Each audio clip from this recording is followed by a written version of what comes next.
Hello and welcome. Today's episode is a must listen for all entrepreneurs. What I'm about to share could save you hundreds of thousands of dollars, so please tune in.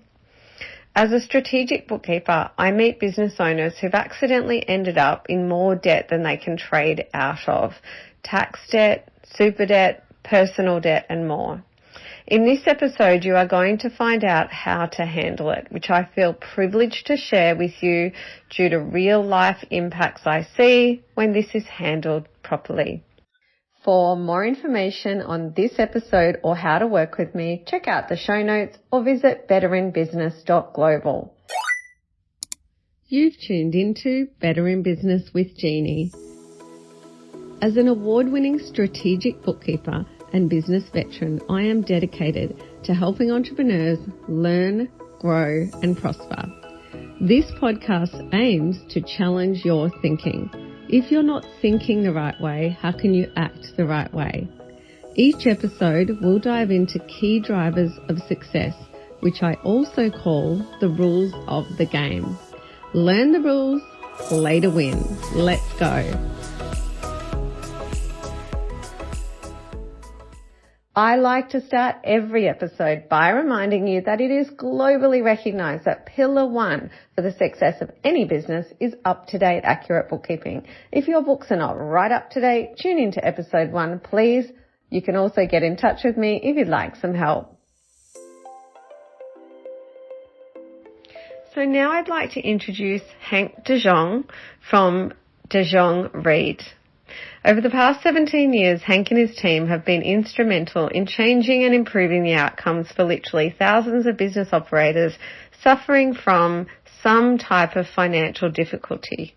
Prior to the existence of 𝗓𝗪𝗓, when clients were in financial difficulty, they were directed to an insolvency practitioner or a liquidator, but often this did not get the best outcome and it was very expensive.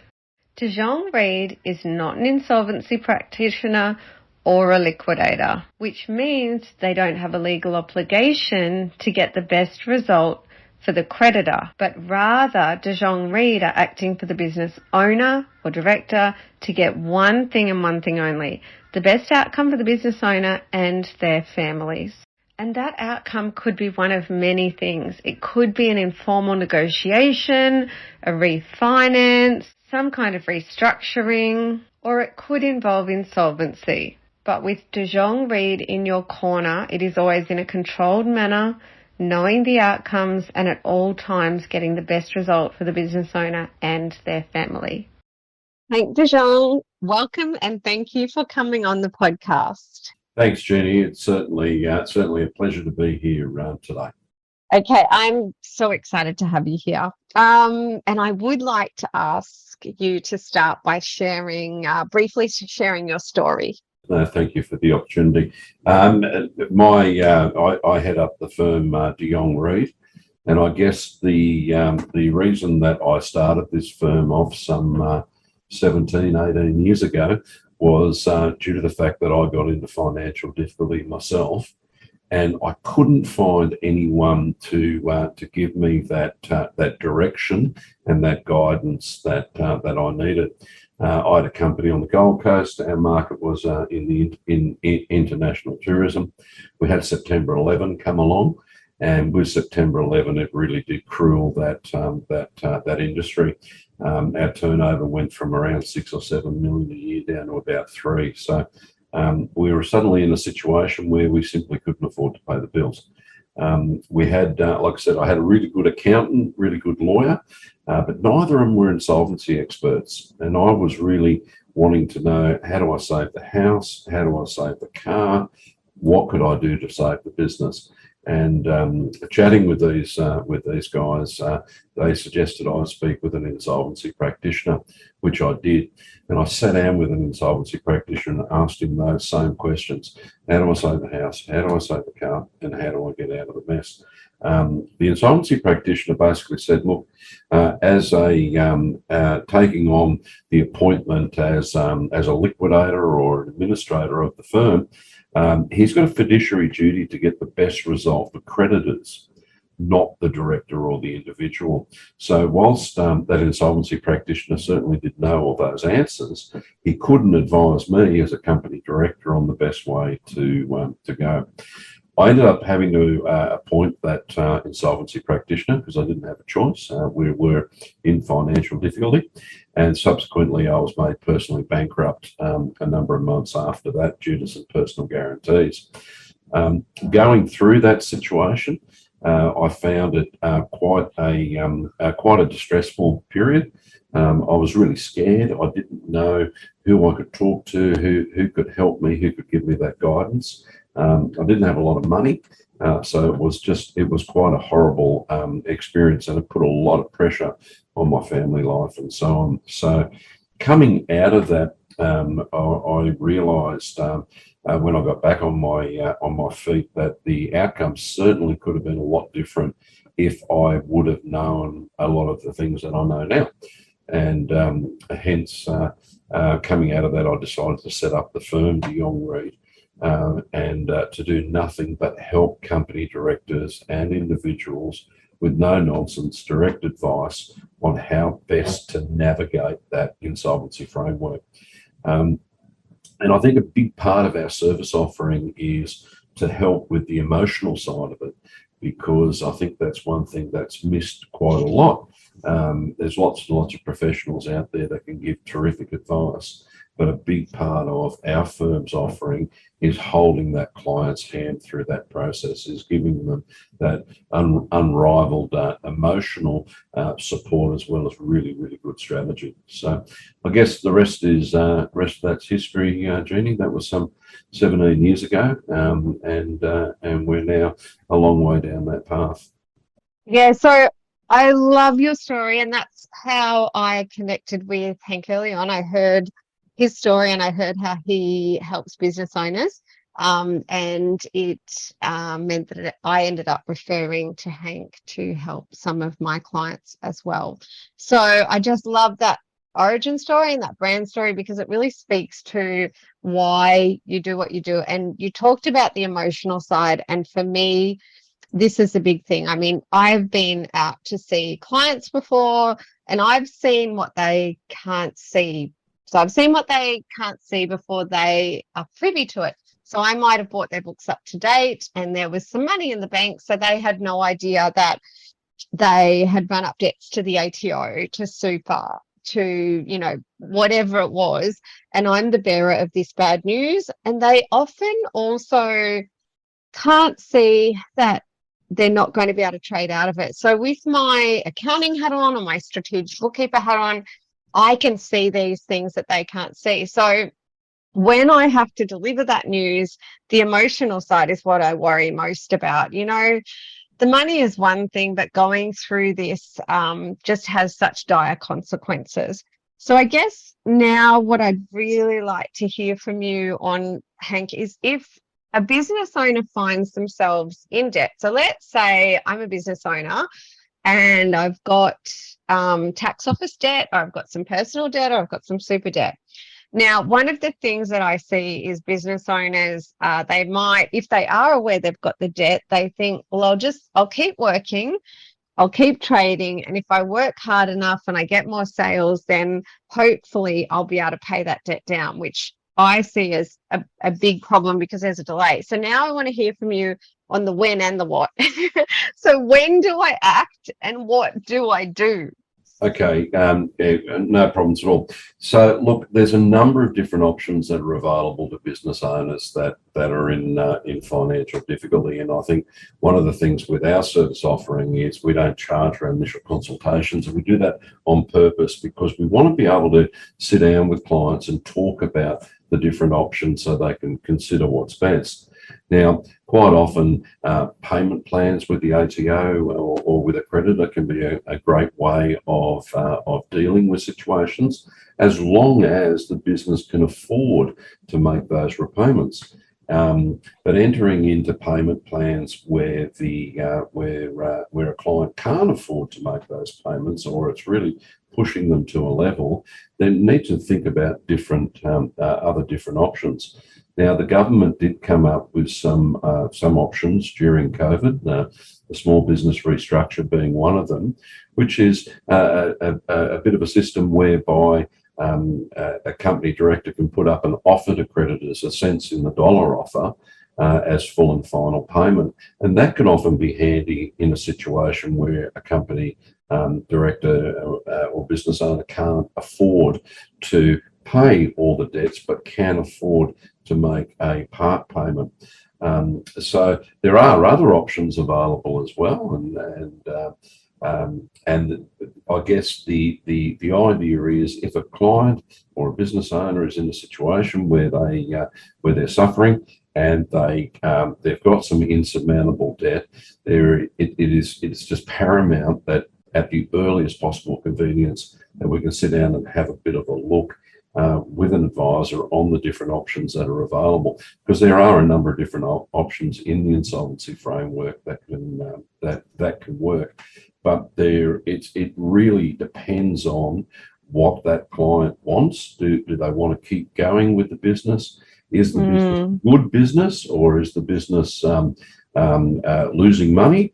Or is it a business that just had a one-off event and that's been dealt with and it's looking rosy moving forward? So I guess it's really sitting down, getting a good understanding of all of those points, and then from there making a decision on the best way forward for that particular client. Yeah, and the key takeaways I think I got from that, and also because I work with you, Hank, and I describe Hank to my clients as his organization as the big cushion that my clients can land on. Because back to the emotion, previously when I didn't have the 𝗔𝗅 group, I thought, okay, somebody's facing bankruptcy, they have to go to insolvency. I actually didn't know originally that there was a group like 𝗔𝗅𝗓 out there that was in between, that could act for my client.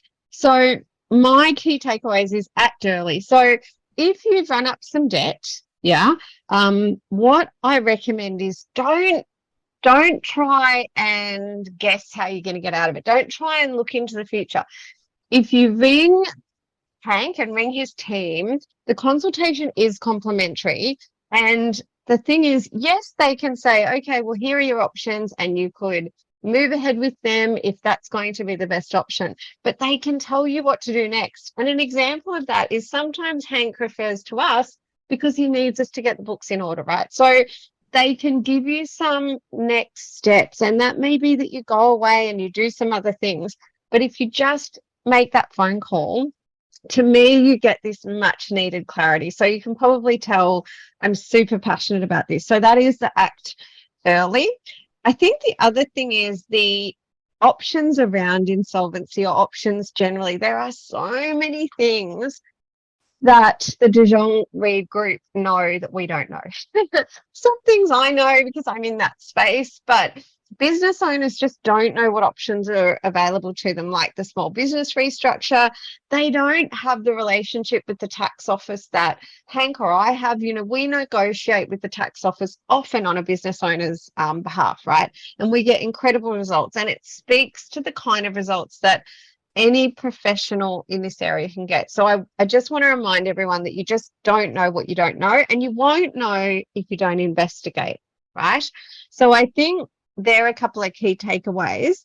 The next thing that I want to ask you about, Hank, is how can business owners, what can they do proactively? Because I know you guys work around structuring, which can often be like, that word is very, I don't know, it can be like double Dutch for business owners, right? But I guess the way that I would describe that is, how can a business owner set themselves up from the beginning so that if they find themselves in debt and distress, because things like COVID happen, things like September 11 happen, right? They're out of our control.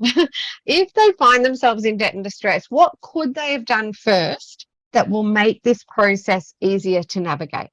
I think there's a couple of really, really clear things that can be done.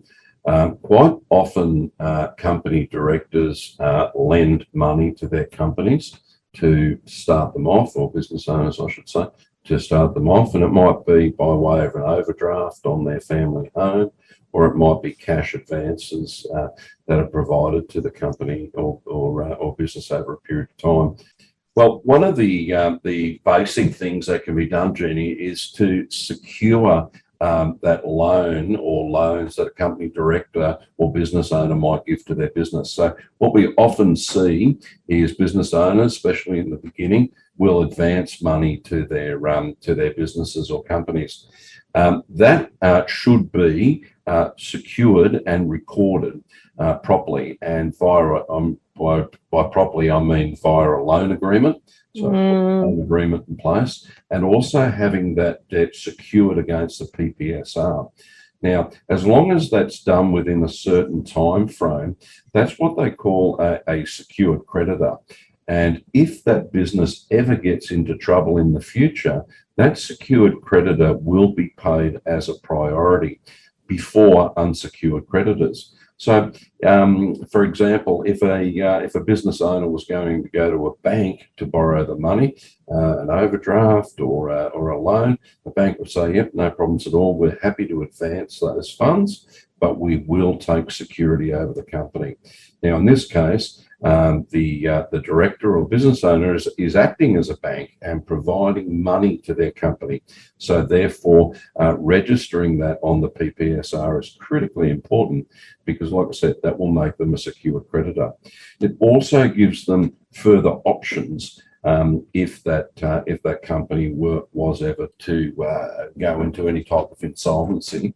That secured arrangement is definitely beneficial. So that's one thing that can be done. The second thing that can be done is looking at the right company structure. We see lots of businesses start off with a one company structure.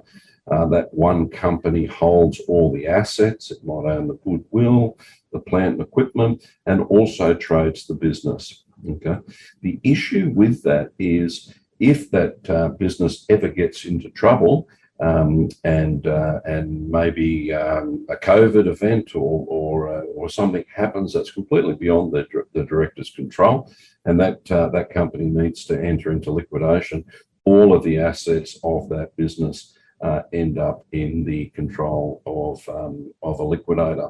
Quite a basic and very, very good structure is to use two entities. One of them being an asset holding entity, which might own the goodwill, it might own the plant and equipment, any intellectual property, and using a separate entity as a trading entity. These two entities then get linked via a license agreement.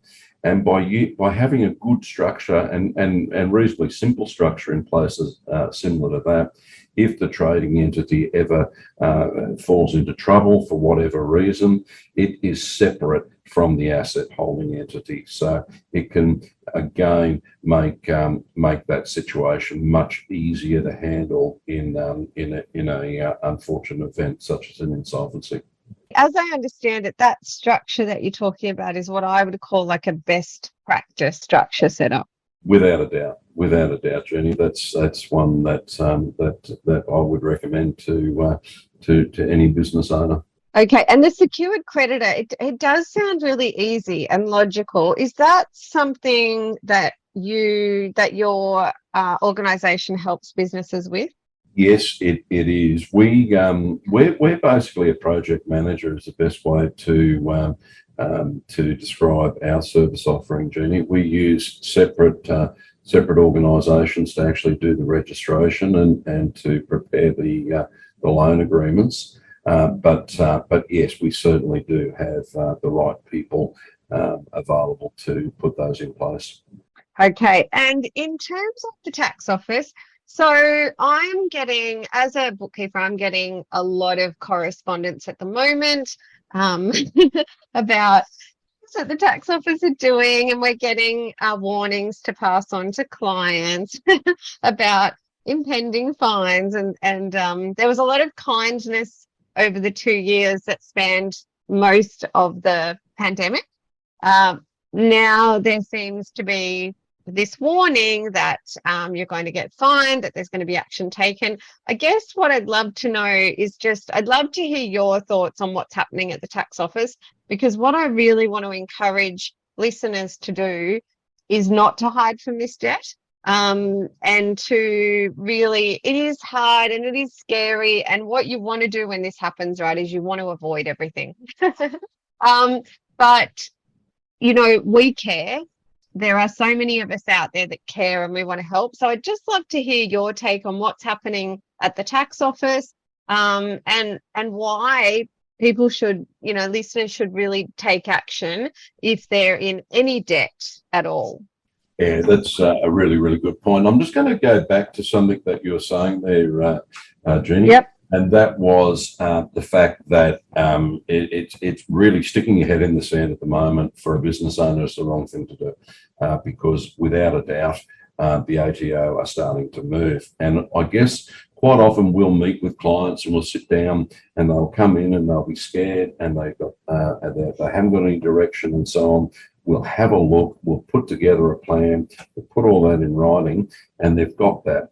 And then they might say, well, look, we're going to go back, we're going to try for another month, or we're waiting for a big deal to come through, or whatever it might be. But the bottom line of it is they've got a plan B, and they've got something that they can come back to if what they're hoping to happen doesn't happen. So I think that's one big thing, and it allows people to sleep a little better at night. What's the ATO doing? What we've seen over the last 2.5 years or so is a very, very quiet ATO. We've seen very, very little action whatsoever as far as wind-up applications and chasing any debt. And the ATO have been very, very helpful to the Australian taxpayers and to business. Over the last few months, we've seen the tax office issue warning letters in relation to directors' penalty notices and in relation to reporting debts of companies to credit reporting agencies.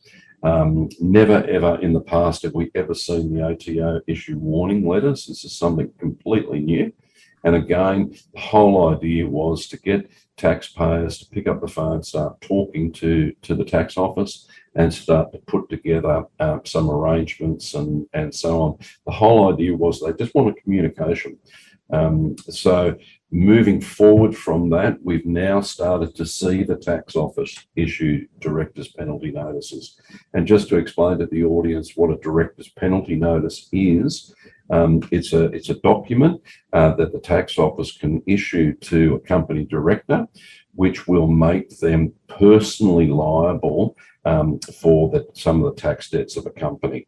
So generally, if a company director is lodging their VAT statements on time or within 3 months of the due date, and they're generally not personally liable for that tax debt. And if the company went into liquidation, that debt would go with the company. But with the issuance of a director's penalty notice, it does tie them in personally. So the tax office have been issuing quite a number of these, and I guess they've been, by issuing those, encouraging taxpayers that if they get one of these documents, they go off and see their advisor, their accountant, whatever, and say, listen, I've got one of these, what do I do? And again, they're just trying to get the taxpayers to deal with these issues. I think what I think is particularly important, if there's anyone out there that has an insurmountable tax debt, in other words, a tax debt that's not going down, that's either growing or staying stagnant, that they pick up the phone and have a look at some of the different options that are available. Because what will happen, even if that tax office haven't been in contact with those taxpayers yet, they will. It's just a matter of time. And over the next 12 months, we see this ramping up further and further moving forward. Yeah. We even saw just recently the tax office getting in touch and really making some demands over a small debt and for a client who is pretty much always on time. Like it was, yeah, we're seeing things change a lot. So really important. And I guess lastly, Hank, just if somebody is listening and they're in some debt and they're convinced they should act early, which I'd really love them to, and just get some information, what is the best way to get in touch with your team, which we'll also put in the show notes? Well, it's pretty simple, Jeannie. It's just a matter of picking up the phone. Once someone called through to one of our offices, we have offices in Melbourne, Sydney, and Brisbane, but we do work throughout the country. So once someone makes contact with our company, we'll allocate them to one of our senior team, one of our strategists, and the whole idea is then we'll sit down, have a cup of coffee, meet via in person or via Teams or however we can make that work. We'll sit down and we'll get an understanding of that client's business, get an understanding of what they're trying to achieve, what are the obstacles, and so on. From that, we'll then provide a written advice as to what we believe will be the best option for that client moving forward. And with that written advice, we do some costings of what it will cost to engage our firm to project manage that event.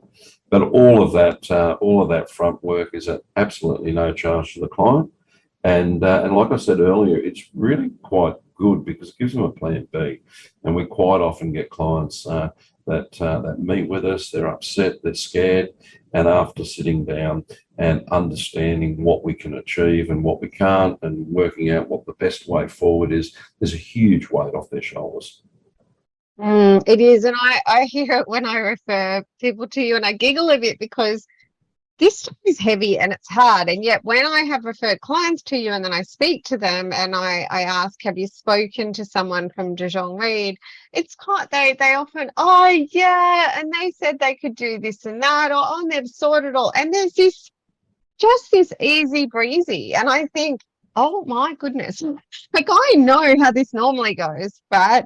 And so like I said, I always called your organization the cushion that I can have my clients land on when things go wrong. And when I hear directly from my clients that, just the ease in their voice, that the no stress, this has all become a process that's been made easier.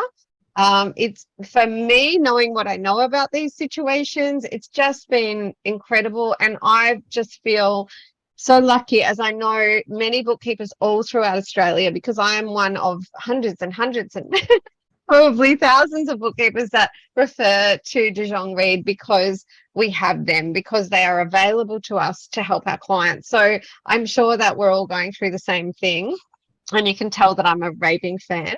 So thank you so much for coming on the show and sharing everything, Hank. Thanks, Jeannie. No, it was certainly a pleasure. Thanks for tuning in. For more information on this episode or how to work with me, check out the show notes. If you'd like to know how I can help you do better in business, you know where to find me, betterinbusiness.global. See you in the next episode.